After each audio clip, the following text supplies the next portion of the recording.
Welcome to our channel. నేను యజ్ఞమూర్తి. సంక్రాంతికి వస్తున్నాం. సంక్రాంతి సీజన్లో విడుదలై 3 సినిమాల్లో చివరగా వచ్చినటువంటి ఆ సినిమా మిగతా 2 సినిమాల్ని సర్పాస్ చేస్తూ బాక్స్ ఆఫీస్ దగ్గర ఒక ప్రభంజనాన్ని సృష్టించిందని చెప్పాలి. గత సంవత్సరం 'హనుమాన్' అనే ఒక సినిమా ఎలా అయితే పాన్ ఇండియా లెవెల్లో బాక్స్ ఆఫీస్ని దున్నేసిందో, ఇప్పుడు ఒక రీజనల్ సినిమాగా రిలీజ్ అయ్యి కేవలం ఒకే భాషలో తెలుగులో మాత్రమే రిలీజ్ అయినటువంటి ఈ సంక్రాంతికి వస్తున్నాం సినిమా ఆ 'హనుమాన్' స్థాయిలో, ఇంకా చెప్పాలంటే దానికి మించిన స్థాయిలో ఒక ప్రభంజనాన్ని సృష్టిస్తూ ఉంది.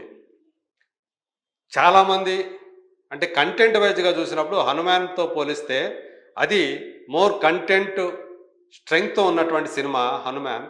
ఇది పెద్దగా కంటెంట్ లేకపోయినప్పటికీ కూడా ఒక చిన్న లైన్ మీద ఆధారపడి అనిల్ రావుపూడి రూపొందించినటువంటి, ఎక్కువగా సన్నివేశాల మీద అలాగే సంభాషణల మీద ఆధారపడి, అంటే కథ మీద కంటే కూడా సన్నివేశాలు సంభాషణల మీద ఆధారపడి తీసిన ఈ సినిమా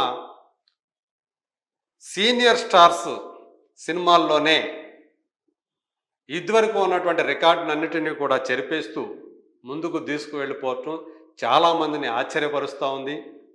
సినిమా ఇండస్ట్రీ వాళ్ళు, అలాగే ట్రేడ్ వర్గాల వాళ్ళు, సినీ గోయర్స్ అందరూ కూడా ఒక దిగ్భ్రాంతికర వాస్తవాన్ని చూస్తున్నారు. అది సాధిస్తున్నటువంటి ఆ లెక్కలు ఏవైతే ఉన్నాయో అవి బాక్స్ ఆఫీస్ లెక్కలను చూస్తూ ఉంటే, సో లాభం 100 కోట్లని మనం ఇక్కడ చూస్తూ ఉన్నాం. ఒక సినిమాకి 100 కోట్ల లాభం అంటే చాలా సినిమాలు వచ్చాయి, తెలుగులోనే చాలా సినిమాలు 100 కోట్ల లాభాన్ని చవిచూశాయి. కానీ వాటికి పెట్టిన పెట్టుబడి కూడా ఆ స్థాయిలోనే ఉంటుంది.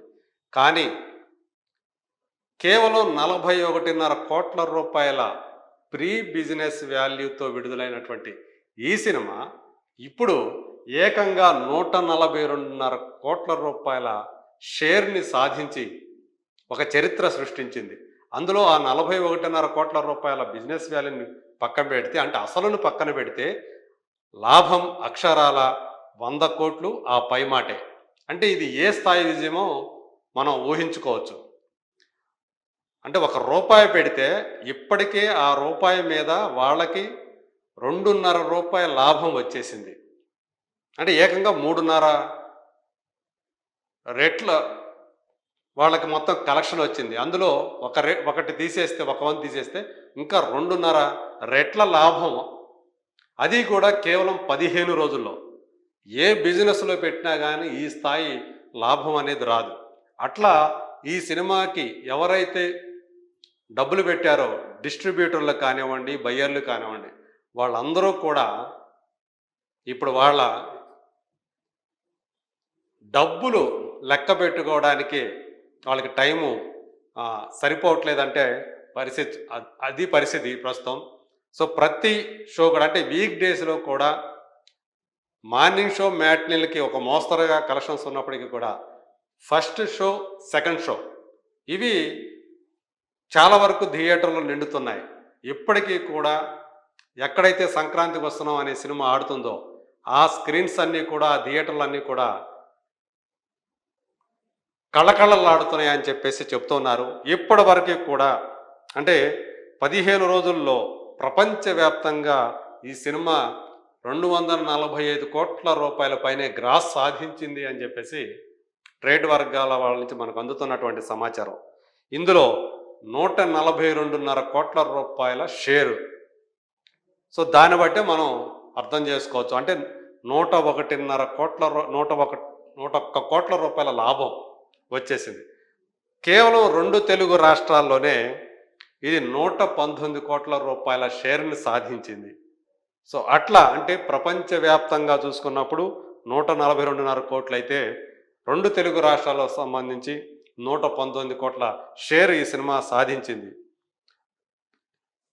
పైన ఖర్చులు అన్ని పోంగా చూసుకున్నా కూడా 100 కోట్లు నిఖరంగా ఇప్పటి వరకైతే లాభం సాధించిందని చెప్పాలి.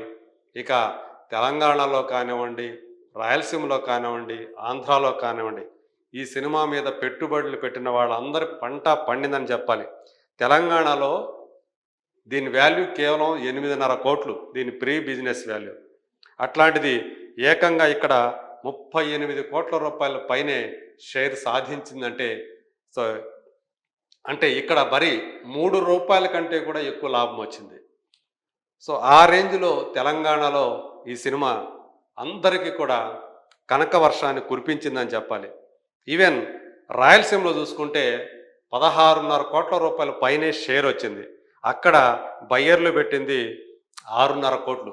సో దాన్ని బట్టి అంటే 10 కోట్ల పైనే అక్కడ లాభం మనకి కనిపిస్తూ ఉంది.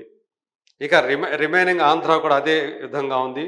ఇక ఓవర్సీస్లో చూసుకుంటే దీని వాల్యూ, ప్రీ బిజినెస్ వాల్యూ 5 కోట్లు అయితే వచ్చినది ఇప్పటి వరకు చూసుకుంటే 15.5 కోట్ల పైనే షేర్ వచ్చింది.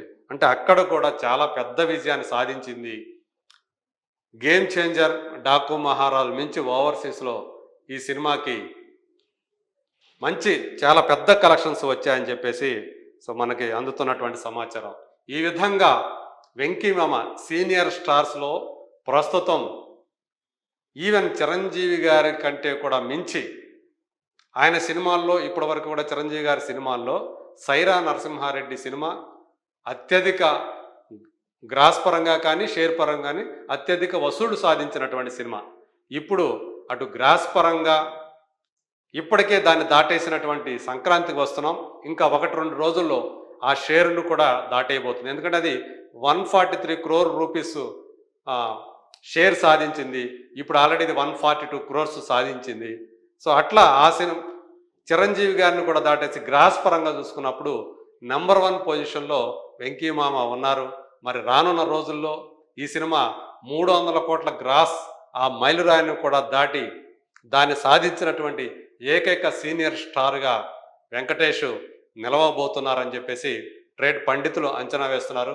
మరి చూద్దాం ఇంకా ముందు ఈ సంక్రాంతికి వస్తున్నాం, అలాగే వెంకీమామ హవా ఎలా కొనసాగుతుందో.